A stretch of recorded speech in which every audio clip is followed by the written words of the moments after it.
राजकीय वर्तुळात म्हणजेच महायुतीमध्ये धुसफूस वाढत असल्याची चर्चा आहे. एकनाथ शिंदे यांच्या नेतृत्वाखालील शिवसेना आणि भाजप यांच्यातील तणाव सतत वाढत असल्याचे संकेत मिळत आहेत. एका बाजूला भाजपने आपली ताकद वाढवण्याचा प्रयत्न सुरू केला आहे, तर दुसऱ्या बाजूला शिवसेना शिंदे गट आपली ओळख टिकवण्यासाठी संघर्ष करत आहे. आणि याचबरोबर अजित पवार गटामुळे फडणवीस यांच्यावरही दबाव वाढत आहे. या सगळ्याचा शेवट काय असेल? महायुतीमध्ये मोठी फूट पडणार का, की केवळ ताकद मोजण्याचा हा खेळ आहे?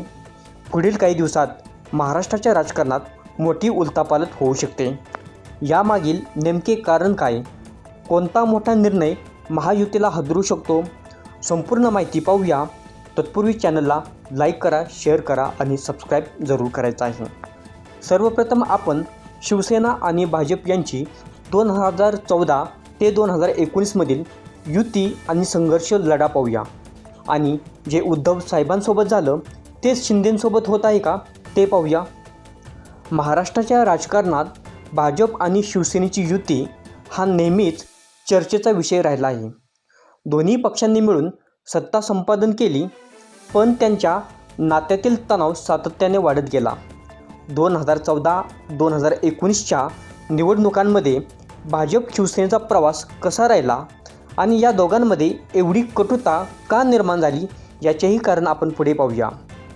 2014मधील लोकसभा आणि विधानसभा निवडणुका भाजप शिवसेनेसाठी निर्णायक ठरल्या होत्या. लोकसभा निवडणूक 2014मध्ये भाजपने 282 जागांवर विजय मिळवत स्पष्ट बहुमत मिळवले. शिवसेना 18 जागा मिळाल्या आणि त्यांनी राष्ट्रीय लोकशाही आघाडीत म्हणजेच NDAमध्ये सहभाग घेतला. केंद्रात नरेंद्र मोदी यांचे सरकार स्थापन झाले. शिवसेनेचे अनंत गीते यांना अवजड उद्योग मंत्रालय देण्यात आले. तसेच महाराष्ट्र विधानसभा निवडणूक 2014मध्ये भाजप शिवसेनेने युती तोडून स्वतंत्रपणे निवडणूक लढवली. भाजपने 122 जागा तर शिवसेनेने 63 जागा जिंकल्या. सुरुवातीला भाजपने अल्पमत सरकार स्थापन केले आणि देवेंद्र फडणवीस मुख्यमंत्री झाले. काही महिन्यातच शिवसेना सरकारमध्ये सहभागी झाली. भाजपकडे गृह, वित्त, नगरविकास, कृषी, तर शिवसेनेला आरोग्य, उद्योग, पर्यावरण, परिवहन अशी खाती मिळाली. सत्तेत दोन्ही पक्ष एकत्र आले तरी शिवसेनेने सातत्याने भाजपवर टीका सुरूच ठेवली. यानंतर 2019मधील लोकसभा निवडणुकीत भाजपने 303 जागा जिंकल्या आणि पुन्हा मोदी सरकार स्थापन झाले. शिवसेनेला 18 जागा मिळाल्या आणि अरविंद सावंत यांना केंद्रात अवजड उद्योग मंत्रिपद मिळाले. त्याचप्रमाणे महाराष्ट्र विधानसभा निवडणूक 2019मध्ये भाजप शिवसेनेने एकत्र निवडणूक लढवली. भाजपने 105 जागा तर शिवसेनेने 56 जागा जिंकल्या. बहुमताने भाजपला शिवसेनेची गरज होती, पण शिवसेनेने मुख्यमंत्रीपदाची मागणी केली. हीच मागणी पुढे मोठा सत्तासंघर्ष ठरणार होती. भाजप शिवसेनेचा संघर्ष निर्माण झाला आणि सत्ता की प्रतिष्ठेचा खेळ सुरू झाला आणि मुख्यमंत्रीपदावरून तणाव मात्र वाढू लागला. अशावेळी भाजपने दावा केला की मुख्यमंत्रीपद अडीच वर्षांसाठी वाटण्याचा कोणताही करार झाला नव्हता. शिवसेनेने मात्र ठाकरे कुटुंबाला मुख्यमंत्री बनवण्याचा निर्णय घेतला होता आणि या संघर्षाचा शेवट चकित करणारा झाला आणि शिवसेनेने भाजपशी नातेसंबंध तोडले आणि काँग्रेस राष्ट्रवादीसोबत सरकार स्थापन केले. उद्धव ठाकरे महाराष्ट्राचे मुख्यमंत्री झाले. मात्र इथूनच भाजप शिवसेना युतीचा शेवट आणि महायुतीचा नवीन अध्याय सुरू झाला. शिवसेना आणि भाजपच्या मैत्रीचा शेवट असा होईल हे कुणालाही वाटले नव्हते.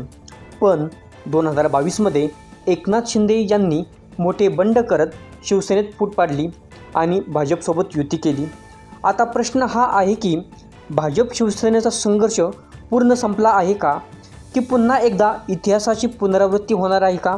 कारण महायुतीत धुसमसणारा वाद सुरू असल्याची चर्चा आहे. कारण शिंदे गट आणि भाजप यांच्यात सध्या पालकमंत्र्याच्या नियुक्तीवरून वाद निर्माण झाला आहे. रायगड आणि नाशिक जिल्ह्याच्या पालकमंत्रीपदावरून दोन्ही पक्षांमध्ये तणाव वाढला आहे. राष्ट्रवादीच्या आदिती तटकरे यांना रायगडचे पालकमंत्रीपद देण्यात आले. तर नाशिकचे पालकमंत्रीपद भाजपच्या वाट्याला गेले. मात्र शिवसेनेने यावर नाराजी व्यक्त केली आणि काही वेळातच दोन्ही नियुक्त्या रोखण्यात आल्या. आता यानंतर शिंदे गटाचा पुढचा डाव काय असेल याकडे सर्वांचेच लक्ष आहे. तसेच एका कार्यक्रमात शिवसेना शिंदे म्हणाले, मला हलक्यात घेऊ नका, मी बाळासाहेब ठाकरे आणि आनंद दिघे यांच्या विचारांना पुढे घेऊन जाणारा कार्यकर्ता आहे. हे विधान खूपच चर्चेत आलं, कारण हा टोला भाजपला असल्याची चर्चा आहे. तसेच अशीही चर्चा आहे की अजित पवारांमुळे फडणवीस दबावात असल्याची चर्चा आहे. महायुतीमध्ये अजित पवार गटाचा प्रवेश झाल्यानंतर भाजप आणि फडणवीस यांच्यासाठी नवी आव्हाने उभी राहिली आहेत. नुकतेच कृषीमंत्री माणिकराव कोकाटे यांना न्यायालयाने 2 वर्षाची शिक्षा सुनावली. तसेच धनंजय मुंडे यांच्यावरही काही आरोप झाले. या घटनांमुळे भाजपच्या प्रतिमेवर परिणाम होऊ शकतो. फडणवीस यांना अशा प्रकरणांवर उत्तर द्यावे लागत असल्याने ते मागे पडत आहेत का? अजित पवारांचा हा दबाव भाजपसाठी नवा संकटकाळ ठरेल का, हाही प्रश्न आहे. आता शिवसेना उभाटा आणि भाजप संघर्षाची पुनरावृत्ती पुन्हा सुरू होत आहे का, अशी चर्चा सर्वत्र आहे. कारण एकेकाळी उद्धव ठाकरे यांच्या नेतृत्वाखालील शिवसेनेने भाजपशी युती तोडली होती. त्याच धर्तीवर आता शिंदे गट आणि भाजपमध्येही तणाव वाढत आहे. त्याचप्रमाणे ठाणे जिल्ह्यात भाजप नेते गणेश नाईक यांनी 100% भाजप मोहीम राबवायला सुरुवात केली आहे. शिवसेनेच्या पारंपरिक मतदारसंघामध्ये भाजप स्वतःची ताकद वाढवत आहे. यातून शिंदे गट आणि भाजप यांच्यातील दरी आणखी वाढत आहे. वरील सगळ्या घडामोडींमुळे महायुतीतील वातावरण तापत चालले आहे. त्यामुळे महायुतीत मोठी उलथापालथ होणार का?